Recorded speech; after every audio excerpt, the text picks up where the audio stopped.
Nah, situasinya tidak semudah itu. Karena dari sisi Roma sendiri, sebetulnya mereka sudah tidak terlalu membutuhkan Zalewski ya. Karena mereka di musim ini sudah memiliki Salmaker. Sehingga dari sisi Roma lebih memilih untuk melepas Zalewski dengan status permanen. Sementara dari sisi Inter cuma mau meminjam sampai dengan akhir musim. Cerewetan ceking kita, nyerewetin apa aja. Teman-teman, yang sedang kalian saksikan saat ini adalah Cerewetin Inter. Apa kabar teman-teman semua? Semoga dalam keadaan sehat. Selamat tahun baru Imlek bagi teman-teman yang merayakan. Semoga rezeki semakin berlimpah di tahun yang baru. Amin. Jangan lupa dini hari nanti jam 3 waktu Indonesia bagian Barat ada partai yang super penting, matchday ke-8 Liga Champion. Tim kesayangan kita akan menghadapi Monaco di Giuseppe Meazza. Untuk meramaikan pertandingan, teman-teman silahkan langsung ikutan saja tebak skor pertandingan dengan hadiah Rp100.000 yang disponsori salah seorang kawan kita, Interisti dari Kalimantan Barat. Terima kasih banyak kawan. Cerewetin Inter hari ini teman-teman, selain gue akan bahas tipis-tipis partai dini hari nanti ya melawan Monaco, gue juga akan cerewetin beberapa update Mercato. Oke deh, langsung saja kita cerewetin pertandingan nanti malam. Tim kesayangan kita sebetulnya sudah meletakkan satu kakinya di babak 16 besar. Dan bahkan bisa dikatakan Inter 98% pasti lolos ke babak berikutnya tanpa perlu melewati fase playoff. Cukup hasil seri saja teman-teman, maka Inter akan mengamankan satu tiket ke babak berikutnya. Oleh karenanya akan sangat amat disayangkan ya, bisa menjadi salah satu kegagalan terbesar Inter nih kalau sampai di pertandingan nanti malam Inter menyia-nyiakan kesempatan yang sebetulnya sudah terbuka sangat amat lebar. Bahkan ini kalau gue coba hitung-hitung teman-teman, silahkan dikoreksi ya kalau salah. Kalaupun Inter kalah nih di partai lawan Monaco, Inter tetap bisa lolos teman-teman dengan beberapa syarat. Inter tetap bisa lolos walaupun kalah dari Monaco, asalkan Aston Villa menangnya tidak lebih dari selisih 2 gol. Lalu kemudian partai Feyenoord pemenangnya tidak lebih selisihnya dari 5 gol. Dan kemudian untuk Brest mereka juga harus menang dengan selisih lebih dari 4 gol atas Madrid untuk menyingkirkan Inter walaupun Inter kalah dari Monaco. Dan selain itu teman-teman, misalkan nih di pertandingan nanti malam Inter kalah dari Monaco, lalu kemudian Atletico Madrid, Milan, Atlanta dan Leverkusen juga kalah, ya sudah, kita juga tetap aman-aman saja. Oleh karenanya, di awal tadi gue berani mengatakan bahwa sebetulnya peluang Inter untuk lolos ke babak berikutnya mencapai 98%. Dan oleh karena itu juga teman-teman, UEFA membuat jadwal pertandingan di matchday ke-8 ini berlangsung serempak ya. Tidak seperti biasanya Liga Champions bermain di hari Rabu dan Kamis. Nah, untuk di matchday ke-8 ini semuanya bermain serempak di hari Kamis untuk menghindari main mata dan juga sekaligus memastikan semua pertandingan berlangsung menarik ya. Semua tim berlomba-lomba untuk mendapatkan hasil maksimal, tidak bergantung dari hasil pertandingan lainnya. Nah, akan tetapi permasalahannya, tim yang kita cintai ini adalah Inter teman-teman. Tim yang suka ngadi-ngadi ya. Ketika momen kita lagi gampang, lagi santai, bisa-bisa tuh Inter malah mempersulit dirinya sendiri. Begitu juga di pertandingan nanti malam. Bisa aja nih para pemain tiba-tiba merasa terbebani dan tidak mampu mengeluarkan permainan terbaiknya. Dan kemudian akhirnya pertandingan tidak berjalan sesuai rencana dan kita semua menjadi senam jantung. Bisa aja ini teman-teman. Dan terlebih lagi, lawan kita Monaco nih bukan sembarang lawan. Mereka adalah kuda hitam ya di Liga Champions musim ini. Walaupun sebetulnya kalau dilihat dari potnya, Monaco itu perwakilan dari pot 4 yang biasanya menjadi lumbung gol ya, menjadi lumbung poin dari tim-tim yang ada di pot 2 dan pot 1. Tetapi kenyataannya tidak sama sekali. Di Liga Champions musim ini, Monaco bersama dengan Aston Villa dan Brest ya, sesama tim dari pot 4, sangat amat mengejutkan. Ini kalau dilihat dari papan klasemen, mereka bahkan berada di atasnya Munchen, Madrid, Juventus, City dan juga Paris Saint-Germain. Jadi Monaco sama sekali tidak bisa diremehkan. Dan juga Inter harus belajar ya dari Dortmund di matchday sebelumnya. Dortmund yang merupakan perwakilan dari pot 1 dikalahkan oleh Bologna, tim dari pot 4. Dan tentu saja dari sisi Monaco, mereka juga pasti akan bermain ngotot. Mereka masih sangat berpeluang untuk bisa finish 8 besar. Sekarang kita lihat lebih dalam untuk kekuatan Monaco, teman-teman. Di Liga Prancis saat ini mereka berada di peringkat 3 dengan 34 poin.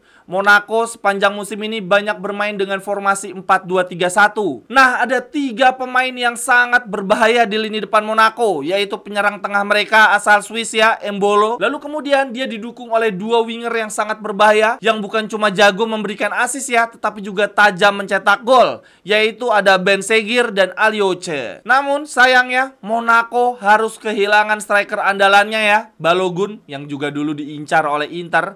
Ini Balogun cedera sejak Desember lalu, teman-teman, dan baru akan kembali di bulan April. Ini kehilangan yang cukup besar bagi Monaco. Kemudian dari skuad mereka ada 2 pemain yang seharusnya sudah mengenal Serie A, yaitu ada Zakaria yang sebelumnya bermain untuk Juventus, dan ada Singo yang bermain untuk Torino dan juga pernah diincar oleh Inter. Sedikit banyak mereka seharusnya sudah mengenal gaya permainan Inter. Lalu kemudian sekarang kita lihat dari sisi Inter, teman-teman. Ini agak mengkhawatirkan. Hakan Çalhanoğlu yang sebelumnya diprediksi sudah sembuh di partai lawan Monaco, setidaknya bisa bermain sekitar 15 atau 20 menit. Ternyata berita terakhir Sky Sport mengatakan Çalhanoğlu bahkan dikhawatirkan tidak bisa tampil di partai lawan Milan di derby nanti. Kalaupun dipanggil di partai lawan Milan, mungkin Çalhanoğlu hanya duduk di bangku cadangan atau bermain sekitar 15 atau 20 menit. Ada aja. Nah, absennya Çalhanoğlu ini diperparah dengan kondisi Barella yang kemarin di partai lawan Lecce banyak digasrak, teman-teman, sehingga membuat Inzaghi tidak mau mengambil risiko. Oleh karenanya, ini Sky Sport mengatakan bahwa Fratesi akan kembali bermain sejak menit awal mengisi posisi Barella. Untuk prediksi Sky Sport sendiri, teman-teman bisa lihat pada layar ya. Untuk kiper tentu saja Yann Sommer. Lalu untuk trio lini belakang, Inzaghi akan menyimpan Stephen De Vrij untuk derby nanti. De Vrij udah lama nih nggak istirahat. Jadi trio center back-nya akan ada Pavard, Bisek, dan Bastoni. Lalu kemudian untuk posisi gelandang, di sebelah kanan tentu saja the one and only Cristiano Dumfries. Lalu ada Fratesi, Aslani, Mkhitaryan, dan Di Marco. Waduh, ini trio gelandang tengah kita harap-harap cemas juga, teman-teman. Miki, Aslani, Fratesi. Dan kemudian untuk lini depan, Inzaghi juga berencana menyimpan Marcus Thuram ya, supaya lebih bugar di partai lawan derby. Namun kocak ya teman-teman, di sesi latihan terakhir, Taremi mengalami sedikit gangguan ya di kakinya sehingga dia absen latihan. Jadi ini Sky Sport memprediksi duet lini depan kita di partai lawan Monaco adalah Lautaro Arnautovic. Ya, semoga Arnautovic memanfaatkan kesempatan ini dengan baik. Wajib banget mencetak gol dan Inter menang. Bagi teman-teman yang ingin mengajak kerjasama bisnis atau membeli jersey serta merchandise lainnya, silakan hubungi nomor gua yang ada di kolom deskripsi. Oke teman-teman, kemudian yang berikutnya gua mau update Mercato. Kurang lebih 4 hari lagi ya, berarti ini Winter Mercato selesai. Pokoknya setelah Derby della Madonnina, besoknya itu Winter Mercato ditutup. Nah, dalam 1-2 hari terakhir, Inter telah menyelesaikan 2 transfer ya, transfer keluar. Inter akhirnya melepas Palacios dan Tajon Buchanan dengan status pinjaman sampai dengan akhir musim. Untuk Palacios sudah deal ya ke Monza, peminjaman sampai dengan akhir musim tanpa opsi tebus. Sedangkan untuk Tajon Buchanan, ini sebetulnya diminati oleh beberapa klub. Dan Inter pada dasarnya lebih senang apabila Tajon dilepasnya ke tim Serie A ya, supaya dia bisa beradaptasi lebih mengenal Serie A. Tetapi sayangnya, tim yang paling gercep berminat untuk Tajon Buchanan justru datang dari La Liga. Ini Fabrizio Romano mengatakan bahwa Inter sudah mencapai kesepakatan dengan Villarreal, peminjaman sampai dengan akhir musim dan ada opsi penebusan. Lalu dengan perginya 2 pemain backup kita, Ausilio tidak tinggal diam ya. Dia sudah mempertimbangkan beberapa nama pemain pengganti. Tetapi sepertinya Inter tidak akan menggantinya dengan 2 pemain. Jadi walaupun yang pergi adalah 2 orang ya, Palacios dan Tajon Buchanan, tetapi sebagai penggantinya Inter tidak akan mendatangkan 2 pemain lainnya, melainkan hanya 1 saja. Untuk saat ini, incaran utama Inter adalah wingback asal Polandia yang bermain pemain untuk Roma, yaitu Zalewski. Kelebihan dia adalah bisa bermain di sisi kanan maupun sisi kiri. Jadi dia bisa melapis Dumfries dan juga Di Marco secara bersamaan. Dan itu artinya membuat Darmian serta Augusto bisa lebih fokus untuk dijadikan backup center back. Untuk Darmian menjadi backup center back kanan, lalu kemudian Augusto menjadi backup Bastoni di center back kiri. Menurut gue teman-teman, ini adalah good deal, perekrutan yang sangat bagus karena memang sesuai dengan kebutuhan kita saat ini. Namun ternyata tidak semudah itu kawan, karena kontrak Zalewski di Roma tinggal tersisa 1 tahun lagi. Nah, ini peraturan dari FIFA adalah pemain yang kontraknya tersisa 1 tahun lagi tidak boleh dipinjamkan. Kalaupun mau dipinjamkan berarti harus memperpanjang kontraknya terlebih dahulu. Nah, ini berarti teman-teman dari sisi Roma mereka harus memperpanjang kontrak Zalewski terlebih dahulu, baru kemudian bisa meminjamkannya ke klub lain. Dalam hal ini adalah Inter. Nah, situasinya tidak semudah itu, karena dari sisi Roma sendiri sebetulnya mereka sudah tidak terlalu membutuhkan Zalewski ya, karena mereka di musim ini sudah memiliki Salmaker. Sehingga dari sisi Roma lebih memilih untuk melepas Zalewski dengan status permanen.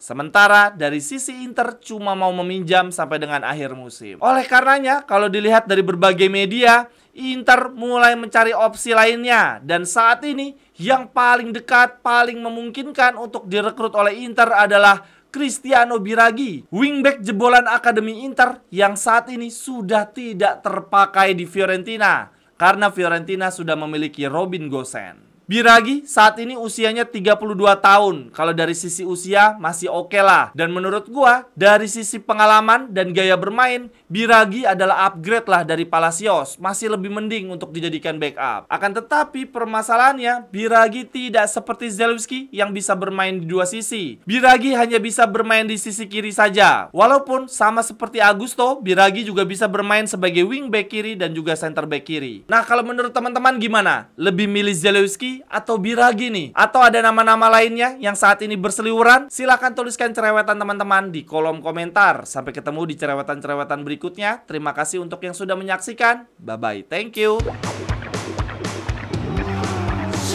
Cerewetan ceking kita, nyerewetin apa aja.